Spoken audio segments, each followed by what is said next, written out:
ಮಹಾರಾಷ್ಟ್ರದ ವಿಚಾರಕ್ಕೆ ಸಂಬಂಧಪಟ್ಟಂತೆ ಸರ್ ಒಂದು ಬಿಗ್ ಬ್ರೇಕಿಂಗ್ ಅಪ್ಡೇಟ್ ಲಭ್ಯ ಆಗ್ತಾ ಇದೆ. ಏಕನಾಥ್ ಶಿಂದೆ ಅವರಿಗೆ ಮರ್ಮಾಘಾತ. ಪಕ್ಷ ಒಡೆದ ಶಿಂದೆಗೆ ಕೇವಲ 9 ಕ್ಷೇತ್ರಗಳಲ್ಲಿ ಮುನ್ನಡೆ ಸಿಕ್ಕಿರೋದು ನೋಡಿ. 9 ಕ್ಷೇತ್ರಗಳಲ್ಲಿ ಮಾತ್ರ.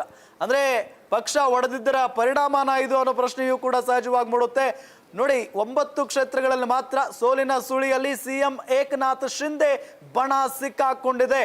ಏನ್ ಬೇಕಾದ್ರೂ ಆಗ್ಬಹುದು. ಆಪರೇಷನ್ ಕಮಲ ಮಾಡಿ ಪಕ್ಷವನ್ನ ಓಡಿಸಲು ಅದಕ್ಕೆ ಕೊಡ್ತಾ ಇದಾರೆ ಅಂತ ಅಲ್ಲ, ಅಲ್ಲಿ ಬಾಳಾ ಸಾಹೇಬ್ ಠಾಕ್ರೆ ಅವರ ಒಂದು ಶಿವಸೇನೆಯನ್ನ ಉದ್ಧವ್ ಠಾಕ್ರೆ ಅವರಿಂದ ಕಿತ್ಕೊಂಡು ಅನೈತಿಕವಾಗಿ ಸರ್ಕಾರವನ್ನು ಮಾಡಿದ್ದಾರೆ. ಅಲ್ಲಿ ಜನ ಕಾಯ್ತಾ ಇದ್ದಾರೆ. ನಾಟ್ ಓನ್ಲಿ ಶಿವಸೇನೆ, ಎನ್ಸಿಪಿ ಕೂಡ ಹೊಡಿತು. ಎನ್ಸಿಪಿಗಿಂತ ಇಲ್ಲಿ ಶಿಂದೆ ಅವ್ರ ವಿಷಯ ಹೇಳಿದ್ರೆ ಏಕನಾಥ್ ಶಿಂದೆ ಅವರು, ಸೊ ಆ ಒಂದು ಅವ್ರದ್ದು ಒಂದು ಅಸ್ಮಿತೆ ಇದೆಯಲ್ಲ, ಮರಾಠ ಅಸ್ಮಿತೆ ಅಂತಾರ ಅವರು.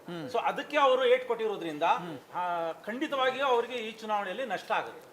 ಇಲ್ಲ ನೋಡಿ ಸರ್, ಈಗ ಶಿವಸೇನೆ ಅಂದರೆ ಹಿಂದುತ್ವದ ಆಧಾರದ ಮೇಲೆ ಉಟ್ಕೊಂಡಂಥ ಪಾರ್ಟಿ. ಯಾಕೆಂದರೆ ಅದನ್ನೆಲ್ಲ ಒಂದು ಕಡೆ ಕಾಂಗ್ರೆಸ್ ಜೊತೆ ಹೋದಾಗ ಅಲ್ಲಿನ ಜನತೆ ಅದನ್ನು ಒಪ್ಕೊಳಕ್ಕೆ ಇಷ್ಟ ಇರಲಿಲ್ಲ. ಯಾಕೆಂದರೆ ಎಲ್ಲ ಒಂದು ಕಡೆ ನಾವು ಹಿಂದುತ್ವದ ಆಧಾರದ ಮೇಲೆ ಓಟ್ ಹಾಕೋದಂಥ ಮತಗಳು ಕಾಂಗ್ರೆಸ್ನ ಜೊತೆ ಸೇರಿ ಒಂದು ಅಗಾಡಿ ಅಂತ ಏನು ಮಾಡ್ಕೊಂಡ್ರಲ್ಲ, ಅದರಲ್ಲೆಲ್ಲ ಒಂದು ಜನ ಒಂದು ಇಷ್ಟಪಡಲಿಲ್ಲ. ಅದನ್ನು ಬದಲಾವಣೆಗೋಸ್ಕರ ಜನ ಮಾತಾಡೋಕ್ಕಾದ್ಮೇಲೆ ಏಕನಾಥ್ ಶಿಂದೆ ಅವರು ಅದನ್ನು ಸಪ್ರೇಟ್ ಮಾಡ್ಕೊಂಡು ಒಂದು NDA ಮೈತ್ರಿಕೂಟ ಅಂತ ಒಂದು ಸೇರ್ಕೊಂಡು ಒಂದು ಅಧಿಕಾರವನ್ನು ನಡೆಸೋದಕ್ಕೆ ಅವಕಾಶ ಮಾಡಿದ್ರು. ಯಾಕೆಂದ್ರೆ ಬಾಳಾ ಠಾಕ್ರೆಯವರು ಕೂಡ ಅವರು ಏನು ಒಂದು ಶಿವಸೇನಾನು ಸ್ಥಾಪನೆ ಮಾಡಿದ್ದು ಹಿಂದೆ ನಾವು ಶಿವಾಜಿ ಮಹಾರಾಜ್ ಬಿಟ್ರೆ ಮಹಾರಾಷ್ಟ್ರದಲ್ಲಿ ಬಾಳಾ ಠಾಕ್ರೆ ಅವರಿಗೆ ಹಿಂದೂ ಸಾಮ್ರಾಟ್ ಅಂತ ಏನು ಹೆಸರು ಕೊಟ್ರಲ್ವಾ, ಆ ಒಂದು ಉದ್ದೇಶದಿಂದಲೇ.